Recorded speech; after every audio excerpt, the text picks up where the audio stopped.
On this week's podcast, I'm joined by Dr. Tabatha Barber. She is a functional gynecologist, and we're going to talk all about functional gynecology. We're going to talk about her new book, Fast to Faith, and we're going to cover things such as, do women need to fast differently than men? What are the benefits of fasting to a woman's health? We'll talk about the difference between traditional gynecology and functional gynecology. We'll talk about the fact that gynecologists are surgeons and not necessarily hormone experts. We'll discuss why your period, if you're a woman listening to this, is your fifth vital sign. And we'll talk all about simple steps that you can take to regain your health using her 40-day Fast to Faith program. Okay, so let me introduce Dr. Tabatha Barber. Dr. Tabatha Barber has dedicated her life to giving women a voice and a choice when it comes to their health and well-being. Overcoming struggles as a young girl, including self-esteem challenges and the hurdles of being a high school dropout and teenage mother, she emerged as a successful physician through faith and perseverance. Her unwavering commitment to women's health is evident through her triple board certifications in obstetrics and gynecology, menopause, and functional medicine. As the driving force behind her thriving medical practice, Dr. Tabatha and her team provide compassionate support and care to women nationwide. Through the Gutsy Gynecologist Show, her Gutsy GYN supplement line, and her book Fast to Faith, she shares insights into the importance of gut health, hormone balance, mindset, and, most importantly, nourishing the soul to truly help and become whole. I think you're going to really love this discussion that we have today, all about women's health and about functional gynecology, fasting, and so many great topics. Here is my good friend, Dr. Tabatha Barber. Let's get started.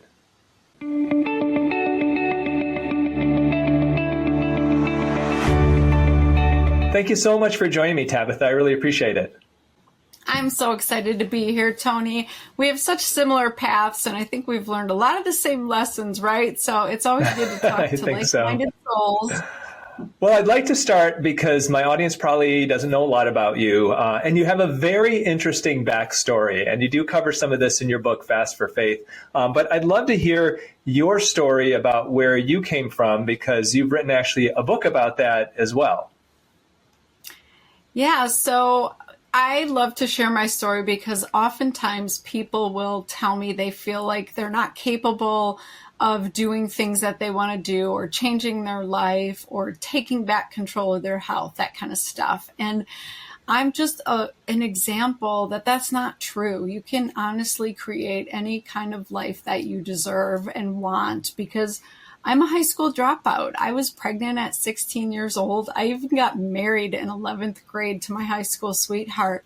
And I was a terrible student, but I had a very traumatic delivery. And through that, I realized that I wanted to help women have a better health outcome. I wanted them to have a voice and a choice when it came to their health, because I didn't have that. The doctors didn't explain anything to me. Everything was just kind of done to me. I was treated like a second-class citizen, and it was very disheartening, right? So I made it my life's mission to figure out how to get my crap together, how to get good grades. And I realized that if you want something, you just have to ask for help. Like, I went and I asked my high school teachers, help me get ready for the SAT, help me apply to college, help me with my FAFSA, all the things my parents didn't know how to do because my mom was also a high school dropout.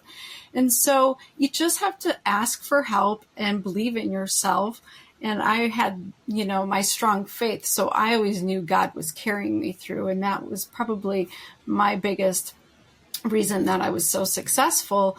But I would encourage people to just never settle, don't become complacent, especially when it comes to your health, because this. I studied my butt off. I went through all that training to the point where I burnt myself out. As a surgeon, we are called to ignore our bladders and skip meals and to put everybody else first and to perform surgery sleep deprived and do all these crazy things that go against being a human, essentially. And you get to the point where it's not sustainable, right? So you drop out of high school, you have a baby at the age of 16, And then you have an epiphany, really, as you're being treated as this second-class citizen by the medical system, that you want to basically treat patients differently. And when did you decide to become an obstetrician gynecologist?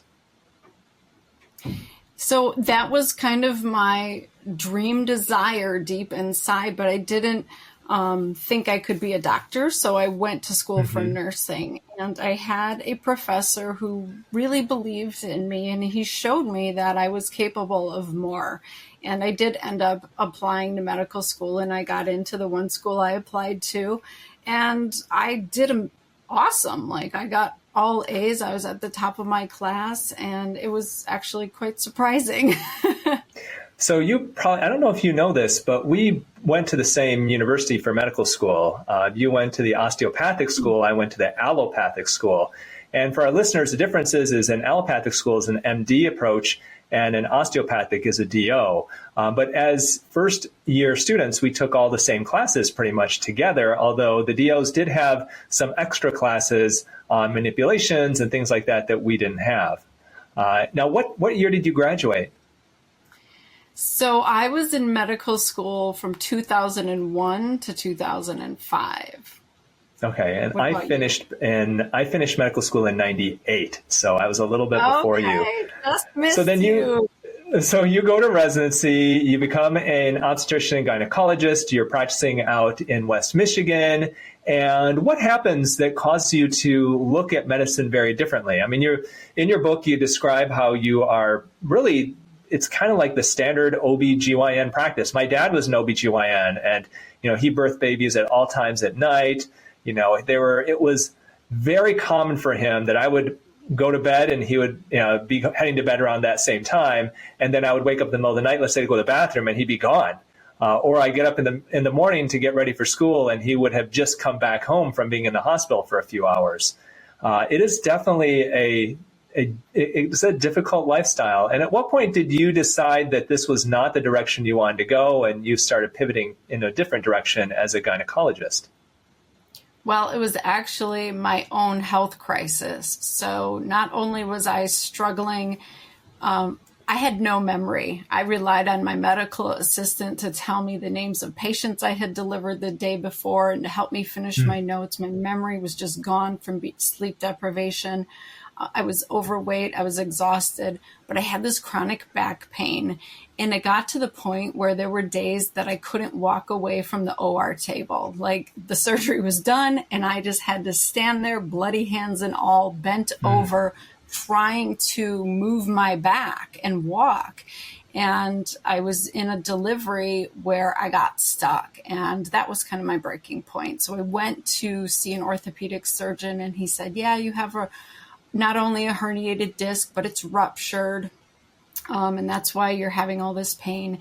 And so I did surgery. I thought, how can I possibly even take 6 weeks off of work? This seems crazy. Like, that's how busy my life was, is I couldn't imagine taking care of myself for 6 weeks. But my office manager, everybody just kind of forced me to. And after that, I came back. My third night on call, I re-injured and I couldn't move. I was stuck in another delivery. It was Christmas Eve. And I went back to the surgeon. He said, well, back surgery is like Lay's potato chips. You can't have just one.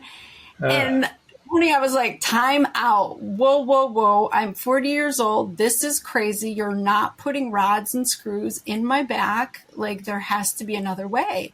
And I took 4 months off of work, and I just dedicated myself to figuring out a new way. And that's when I found the world of functional medicine and Mark Hyman and all of these things.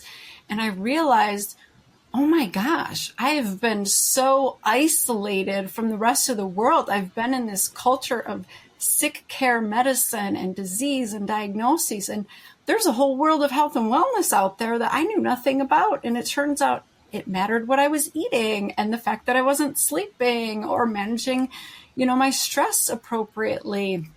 Like, all this stuff mattered. And once your eyes are opened, you can't go back. Like, I learned all this stuff and I wanted to use it on my patients. And unfortunately, being in the conventional medical system, they are a business. And I had 3 or 4 managers above me who, insisted I see more patients, do more surgeries, deliver more babies. They treated me like I was not human, and I reached my breaking point and I left.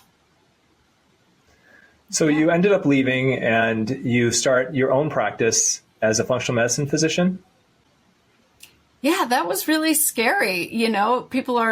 They tell me every day in my practice, like, oh, my job's miserable, but I can't possibly change it. And it's like the biggest reason they're having gut issues or hormone imbalances. And they give me every reason why they can't leave their job. Well, I'll tell you, I left my salary job as a once girl on Medicaid and food stamps. I left a good salary job, a 401k, all that security, because it was the right thing for my health and for my patients to do. And I went off and I opened my own practice, and now I run a successful virtual medical practice, and I see women all over the country and help them balance their hormones and heal their gut. But I had to believe in myself and start from scratch, right? Yes. So you consider yourself as a functional gynecologist. What then is the difference between a functional gynecologist and a traditional gynecologist? So the gynecologists are actually surgeons. A lot of doctors or patients don't realize that. We think that they're women's health experts because that's what we say, but I spent 4 years learning how to do a hysterectomy 4 different ways, and C-sections and procedures. I didn't study the intricacies of the endocrine system and hormone balances. I learned basic prescriptions for menopause, estrogen replacement, like all the standard stuff. But I never really understood how the gut affected our overall health. And I should have, because I was actually a robotic surgeon, and I did a lot of stage 4 endometriosis surgeries. So I would go in the abdomen and I would spend hours peeling bowel off of ovaries, uterus, fallopian tubes, all this scar tissue that was being created from this disease process. And it should have dawned on me that the gut must have been involved because it was physically there, right? But nobody in the conventional space talks about that. And so when I started studying functional medicine, which is like root cause, why is this happening medicine, I realized endometriosis is an inflammatory process. It's happening because of the chemicals being produced in the gut that are spilling into the abdomen and going into the ovaries and the uterus and the fallopian tubes. And that kind of was an epiphany day for me. Like, oh my gosh, we have it backwards. Like, we think that the pelvic organs are to blame when it's really the gut that is driving this endometriosis issue. And then I started to learn that, oh my gosh, it drives thyroid issues. It drives adrenal issues. The gut really is the gateway for everything. Acne, eczema, mood conditions, depression. And that was a game changer. So now I heal the gut first and foremost when I'm dealing with GYN issues. And that almost always gets women back into balance, as opposed to conventional gynecology, which I call Band-Aid medicine, where we're trying to cover up symptoms or get rid of a certain complaint. Like you say, my period is painful, my period is heavy.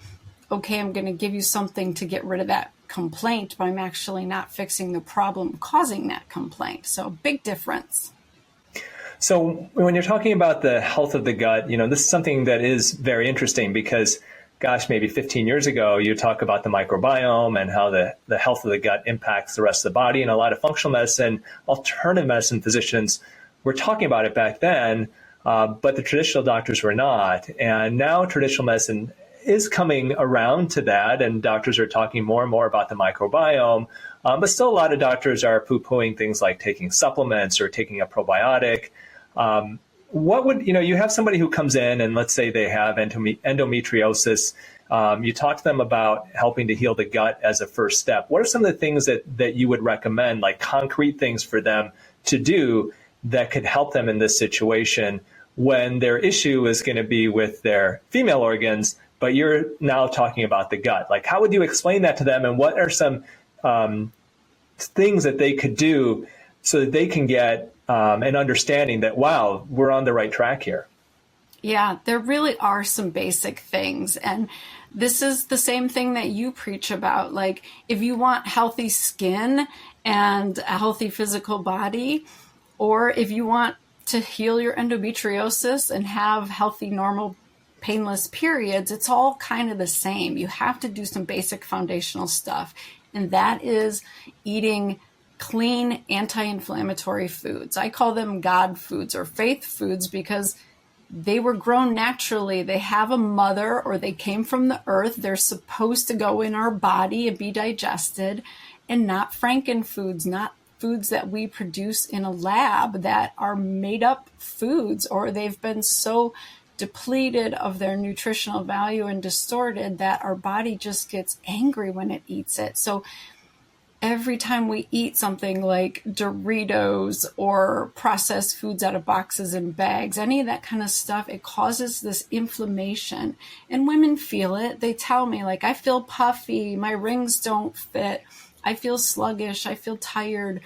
That is because you're fueling your body with the wrong thing. And so that's number one basic. Like, you have to get back to an anti-inflammatory diet. Like, eat clean, healthy animal proteins, eat vegetables, limit your grains and things. Unfortunately, grains have been so genetically modified in this country that our body sees it as foreign a lot of the time and doesn't even know how to process it.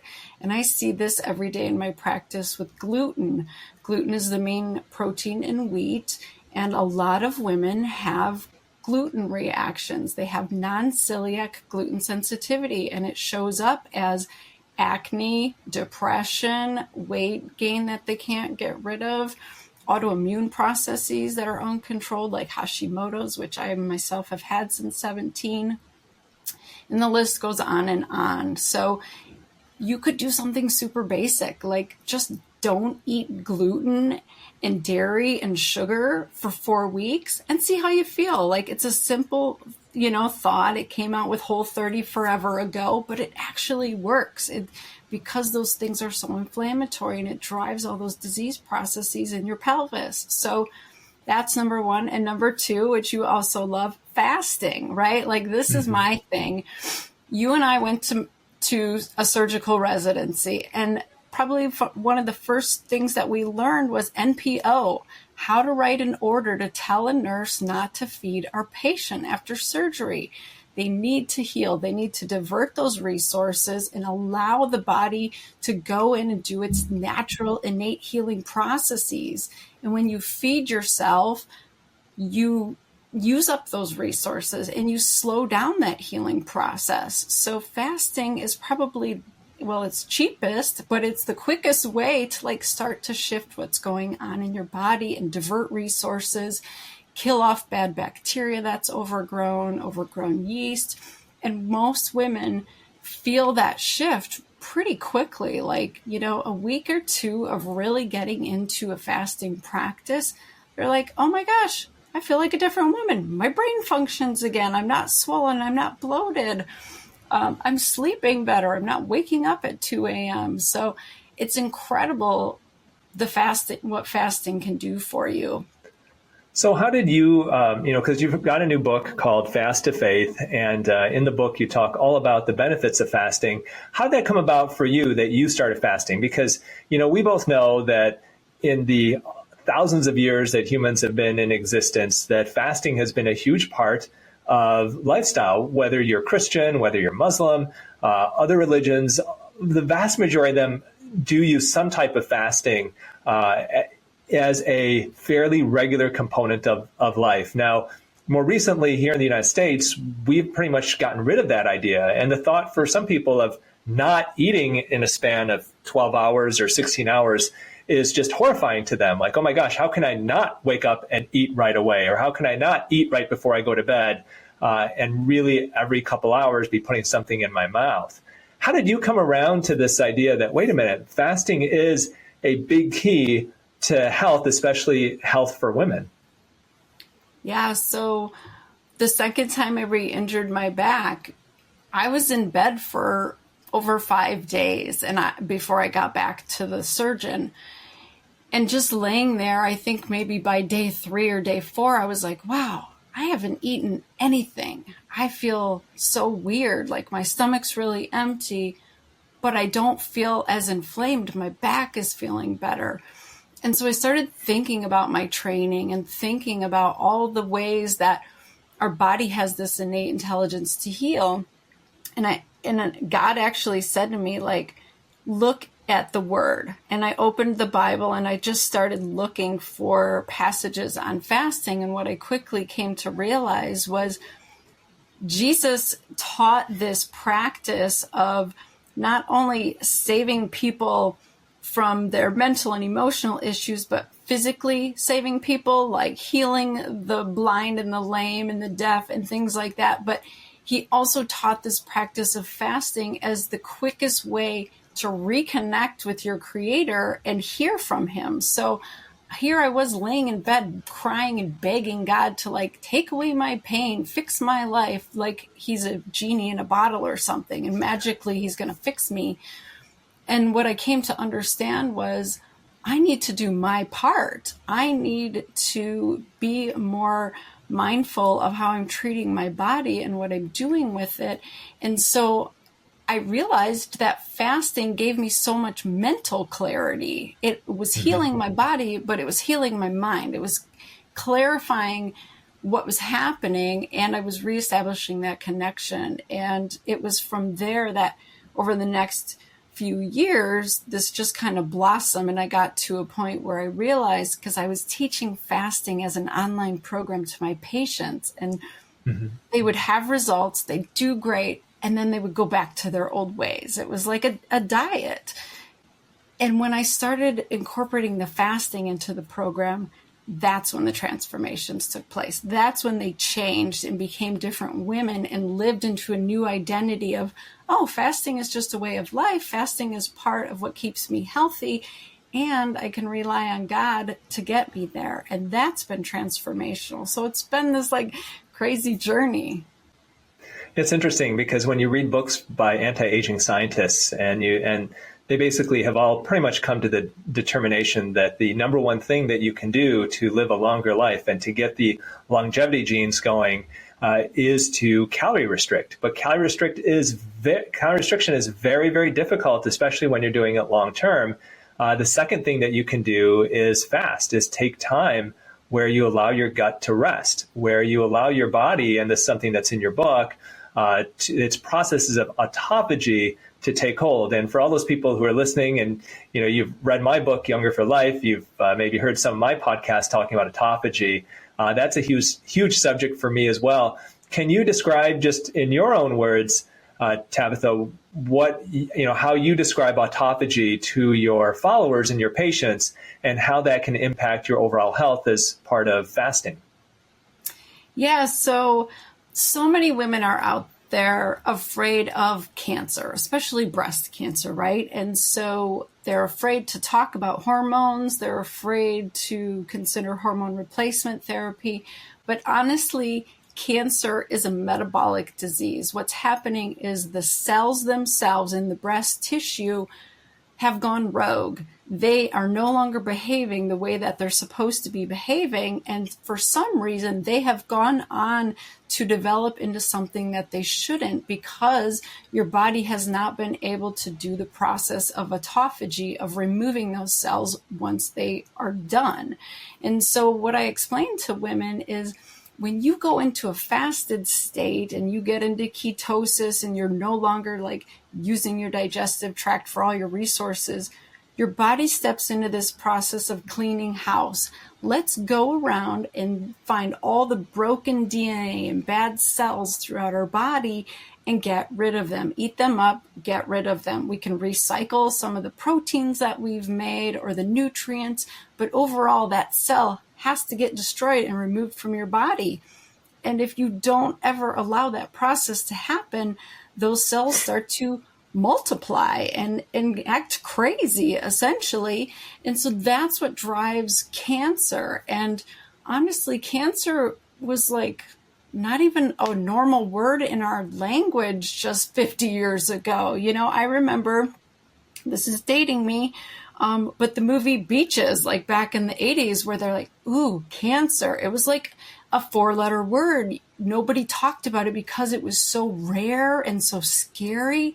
And now everybody's got it. And it's because of the constant insult that our body is receiving from all the environmental toxins, from all the frankenfoods, from the nonstop ingestion of foods and the high sugar diets. Like, we are creating these problems in our body, and we need to take ownership and responsibility over it, because our bodies are actually created to always heal and always be in homeostasis. Like, if you cut your arm wide open, it will heal. It won't heal if you pick the scab and keep picking at it, or if you get it all dirty and get it infected.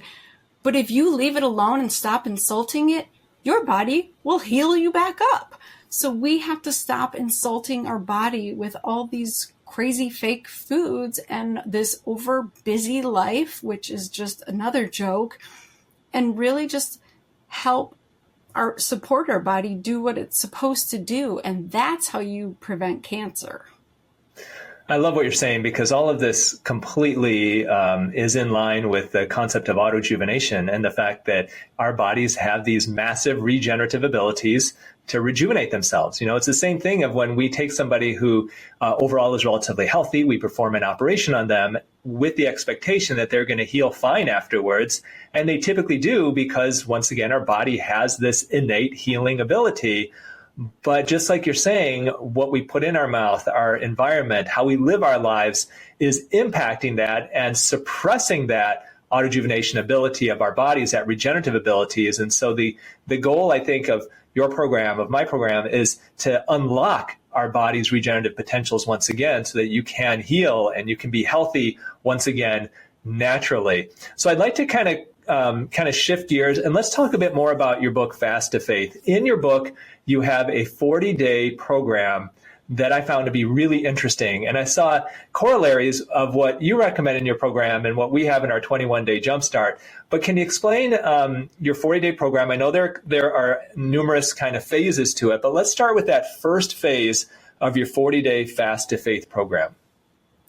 So the entire concept is about retraining your body to be able to get into a fasting state and feel good, because every day I hear women say, no, I get hangry, I get jittery, I can't go without eating, I'm just a hot mess. Like, that means you've lost your metabolic flexibility. You've lost your ability to burn carbohydrates or glucose for fuel, and you're only using that, and you've lost your ability to burn fats for fuel and get into ketosis. But you should be able to do both. You should be able to go back and forth between eating carbohydrates and using those, or eating fats and using those for fuel. And so it's a stepward progression of helping women get rid of the snacking, break up with sugar, get back into regular meal eating, and then tighten up your eating window, and then get to a point where you could do a dinner to dinner fast and feel good and have mental clarity. And then it does progress to a 3-day water fast for those who really want to stimulate some autophagy and really get that physical healing and that deeper relationship with God. Some people really need a lot of mental, emotional healing from, stuff they're going through, and that can really deepen that relationship. So the distinctive piece with Fast to Faith is that we use a practice called Lectio Divina. It's an ancient practice of meditating on scripture. So each day there is a scripture that has been chosen, and I show you the 4 stages of meditating on it, and it really only takes 5 or 10 minutes. So there's actually no excuse to not do it. It's really short, but you read the word as if it's a living, nourishing thing that is God talking to you for this time period in your life. That's how amazing the Bible is. It's not about men thousands of years ago. I mean, it's a great history lesson, but it is a living, nourishing word. And so you can get so much clarity about what's happening in your life and get some guidance on how to maybe redirect your path and make different choices and get control of your monkey mind, because so many of us just have wrong thinking patterns that we need to shift and change. And that is how we can really change our relationship with food, how we choose our food, using food as an emotional crutch, all the reasons that we get stuck with these physical problems. So we need to really have a different mindset, and meditating on the word is actually the game changer for that. So that's the biggest reason.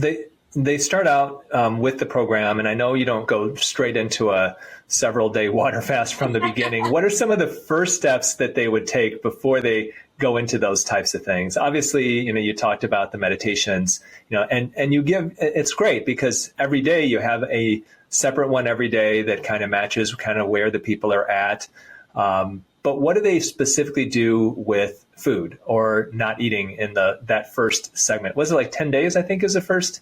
Yeah, it's 10 section? days, phase one, the sunrise phase. So it's like the sun is coming up, you're seeing things in a whole new light, right? And so you are realizing, is the food I'm putting in my body actually nourishing me and helping me be well, or is it contributing to the problem? And so I list all the foods, like here's the Franken foods, here's the faith foods, let's clean out your pantry, let's make some different choices, and here's why. Because if you don't understand why you're doing something, you're not going to stick with it. So that's a big part of the book, is really explaining to women why sugar is a problem, why gluten can be a problem, why dairy can be a problem.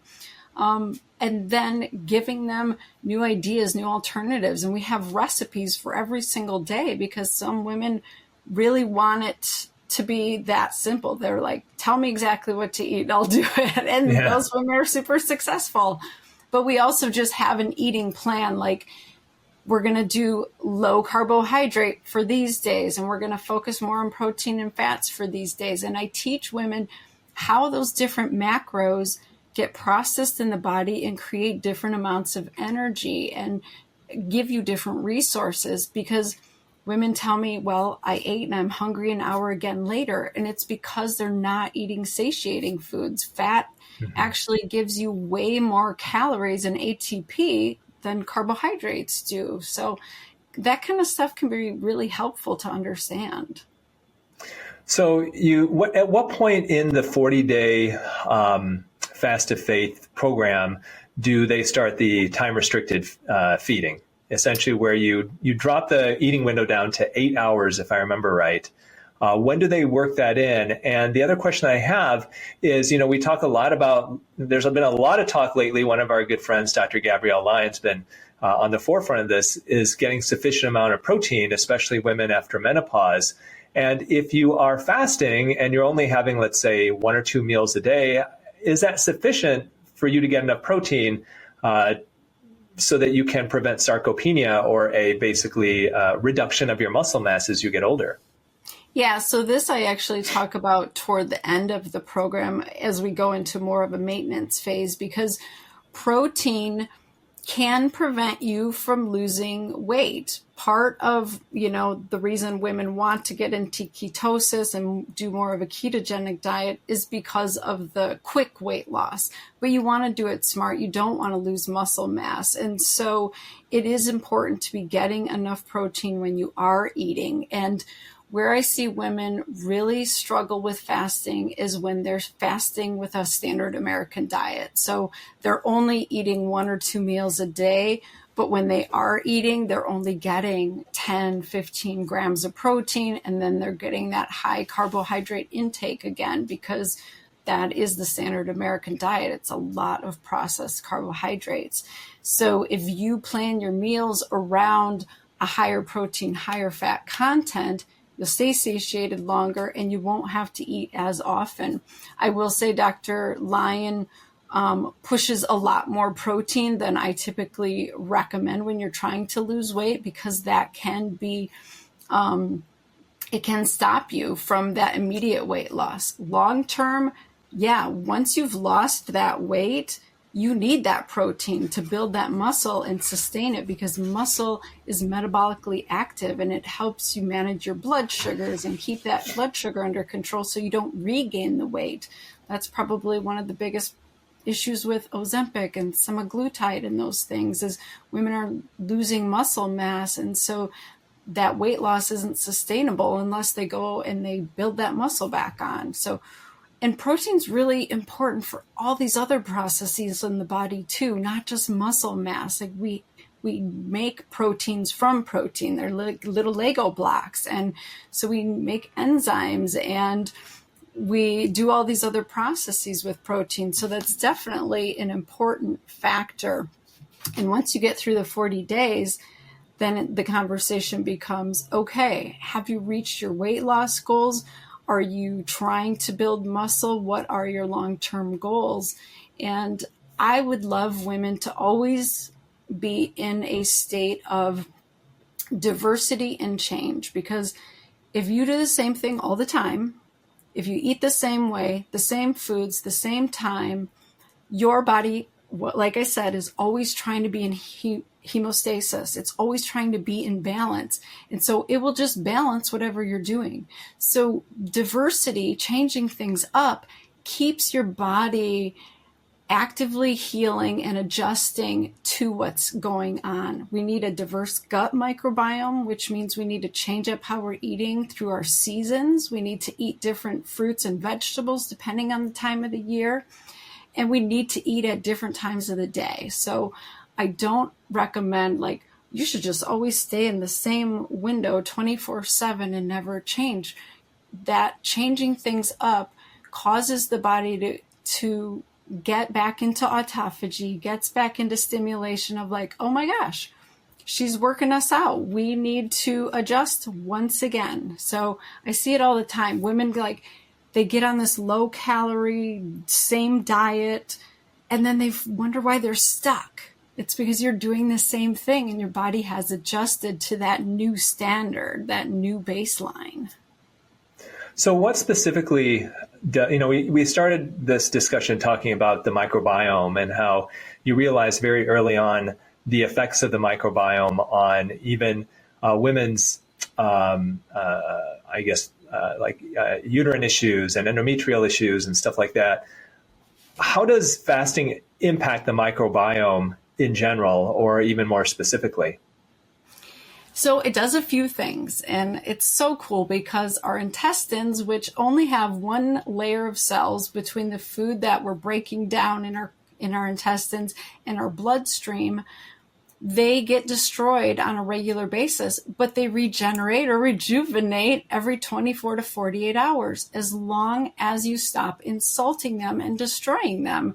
So the key is, if you're going to have an insult, say you went out, you drank too much alcohol, you ate some really bad foods, you need time to allow those intestinal cells to heal, because they are the gateway into your body. Food is actually not inside of you until it goes through those cell walls into your bloodstream. So it's still technically outside of you.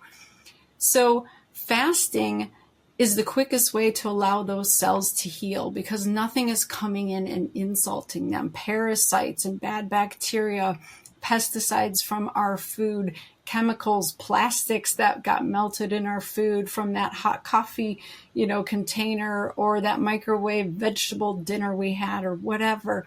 And so that's probably the biggest benefit, is that it allows leaky gut to start healing. Some people have chronic leaky gut, which is a bigger deal. You need active intervention, but we all get it like on a regular ongoing basis, and we just want to heal that. The other piece is the bacteria and the yeast and everything that's living in our gut. We actually have an entire ecosystem, and there's more bacteria DNA in our body than human DNA. So we're actually more foreign than we are us, but we don't realize that. And they are running the show. They are helping us absorb our vitamins and make some of our vitamins and our neurotransmitters, which are, things in our brain that help us regulate our mood. And all of these things are based on the microbiome. And so when you fast, the bad guys start to get starved and killed off, especially yeast. They love sugar. They love carbohydrates. So if you starve them, they'll die off. And they might not die off completely. That's not really realistic, but they get down to low enough levels where they're not running the show anymore.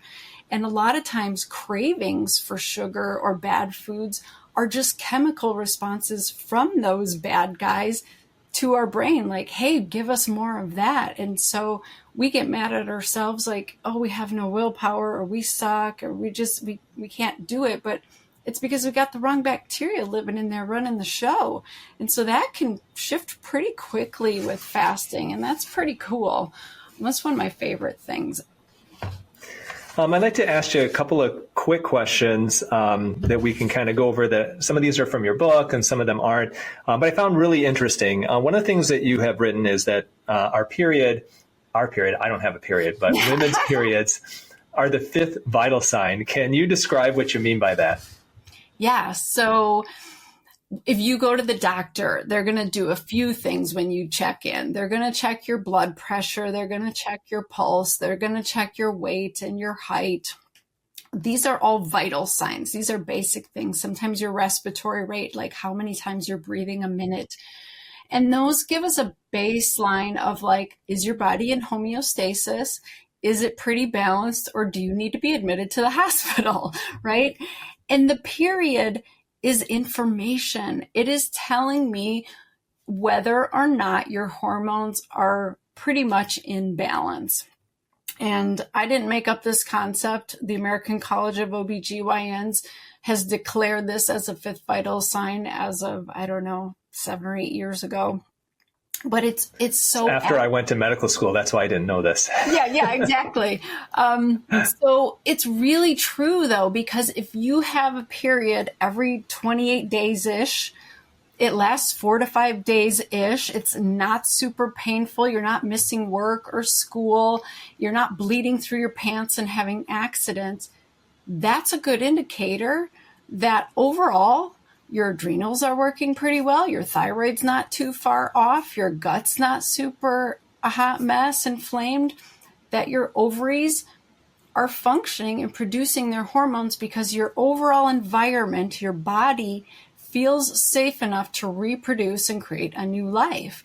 If your body is under stress, the first thing that it's going to do is stop reproduction. It doesn't want to reproduce in times of stress or infection or under major traumatic, experiences. So if you're not having a regular period, say it's every couple months, or it's heavy and you're having accidents, or if it's painful and you have to take opioids and these hardcore drugs for days, then that is telling me something is going on. You need your thyroid evaluated, your gut, your adrenals, all of the things.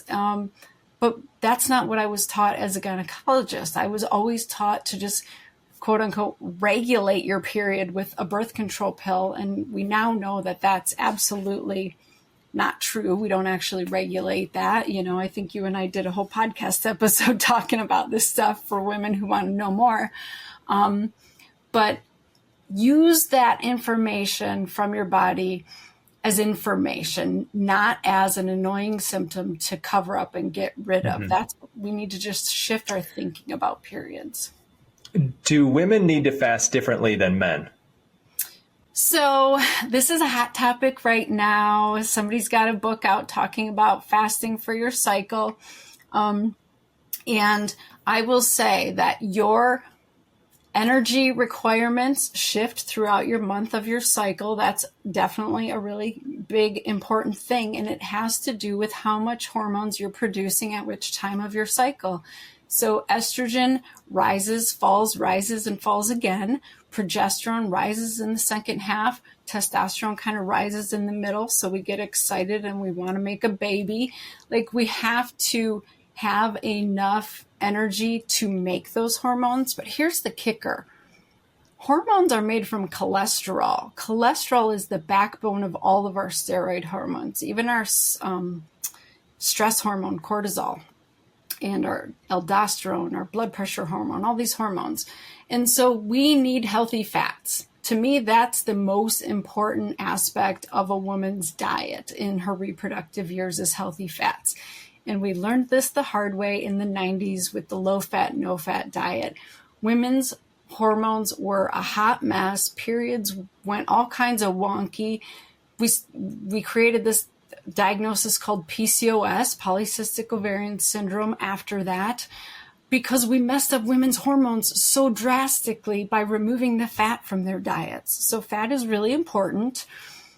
How much carbohydrates you eat is also important for your energy production during those times. And we know that you need a certain amount for certain time periods of the cycle. But for me, from my vast experience, like I've seen a lot of women over my time, the biggest key seems to be their energy level associated with their activities. So some women, they can kill it in the gym, and then they get to week 3 and they just want to rest and chill.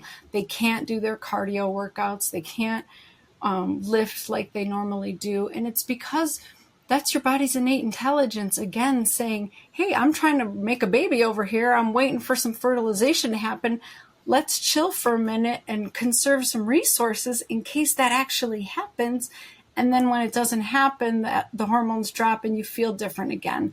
So we're just trying to fight our body's natural design to reproduce. We're mad at it because it's trying to reproduce, but that's all it really is trying to do. And fasting overall is only going to be beneficial for keeping those cells healthy, keeping them functioning well, regulating your blood sugar.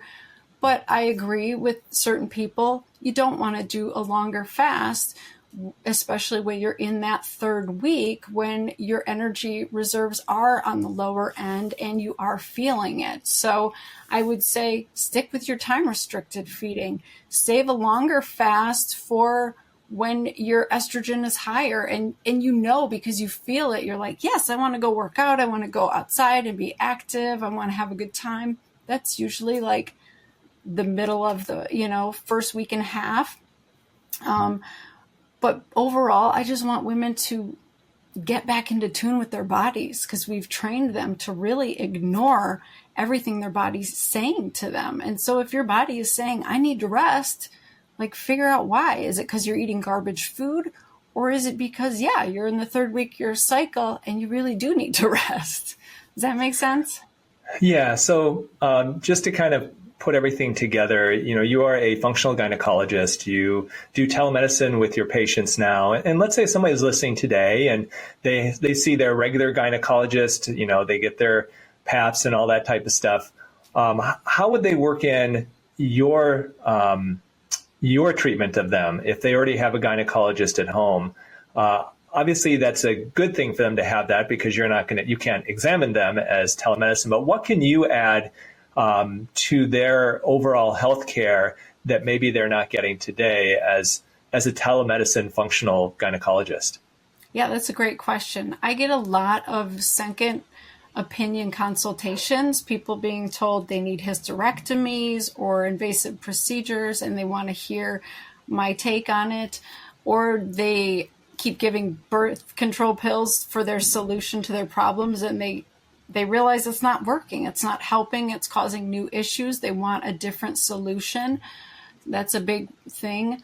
Or they have a multitude of issues going on and the medications they're being given, like thyroid medication or blood pressure medication, really isn't shifting things or helping them feel better. And they know there's issues, they feel bloated after they eat. They have little indigestion. They only poop twice a week, or they have, loose stools when they're feeling stressed out, or they're not sleeping at night, or they wake up at 2 a.m. every morning.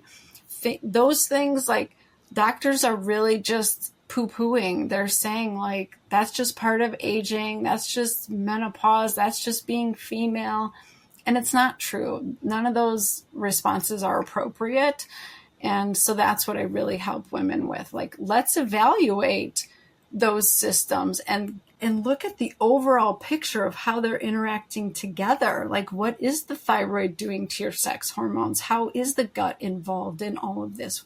what about your job and your diet and your relationships? All those pieces, they are all affecting each other. It's like this big cogwheel. One thing moves, everything moves. Even though we pretend they're in silos, you see the endocrinologist for your thyroid and the gastroenterologist for your constipation and all the ologists. But really, that's not how the body works. The body works in unison. They're all connected. And so that's what a functional gynecologist is going to help you see and tackle. So I always end every podcast asking the guest for one specific piece of recommendation or piece of advice that you can give for people to remember once they finish listening to this. And what would that be, Dr. Tabatha Barber, functional gynecologist and author of the new book, Fast to Faith? You can't heal a body you hate. So women are often trying to still get angry at their body and be in this constant fight against their body. Like, you're so fat, you're not strong enough, you can't do this. And then they expect change and all of this incredible transformation to happen. But that's not actually going to work. You have to love your body and give it what it needs and listen to it. It's screaming at you a lot of the times. Like, that's what all those symptoms are. So if you can really get into a different feeling toward your body and like, okay, I love you currently how you look in this overweight state, in this chronic pain state, whatever it may be, and love your body through that to a new you, that's the game changer. Yes, be kind to yourself. Yes. Because if you're not kind to yourself, then nobody else will be. You have to start by being kind to yourself. I totally agree. So her new book is called Fast to Faith. Her name is Dr. Tabatha Barber. You can find her website is Dr. Tabatha, Tabatha.com. She also has a website for the book, don't you? I think fasttofaith.com. She's also on TikTok, she's on Facebook, she's on Instagram, on all the different social media sites. And she has a podcast called the Gutsy Gynecologist podcast, which she was kind enough to have me on fairly recently as well. Thank you so much for joining me. Everybody, check out her new book, Fast to Faith. I really appreciate you taking the time to be with me today, Tabatha. Thank you so much for having me. It's such a pleasure.